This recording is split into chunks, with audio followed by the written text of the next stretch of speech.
எசையா தீர்க்கதரிசியின் புத்தகம் 24வது அதிகாரம் அதனுடைய 5வது வார்த்தையில நாம் இப்படி வாசிக்கிறோம்.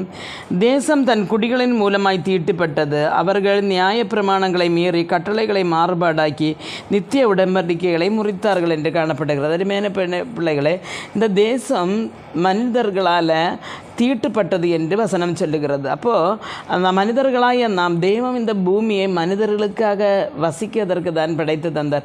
ஆனால் இந்த பூமியை நாம் பூமியில் வசிக்கிற நாம் கர்த்தருடைய கட்டளைகளை மீறும்பொழுது நசிப்பிக்கப்படுகிறது இந்த பூமி தான்.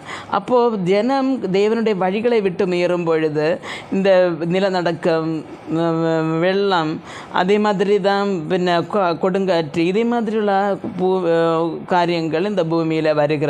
அருமையான தேவனுடைய பிள்ளைகளை, அப்போது மனுஷன் சட்டங்களை மீறும்பொழுது கர்த்தர் தன்னுடைய கரங்களில் வைத்திருக்கிறார், இல்லைன்னா தன்னுடைய சொல்லின் கீழ் வைத்திருக்கிற இயற்கை அவர் என்ன செய்கிறார், அவர் சொல்லிவிடுகிறார் மனிதனை தண்டிக்கு. அருமையான தேவனுடைய பிள்ளை, இந்த பூமியிலே நாம் ஜீவிக்கும்போது கர்த்தருடைய உடன்படிக்கையை நாம் மீறாமல் அவருடைய கட்டளையில் கீழ்ப்படிந்து நடக்க நமக்கு ஒருவருக்கும் கர்த்தர் கிருபை அருளுவாராக என்று ஜெபிக்கிறேன். ஆமென்.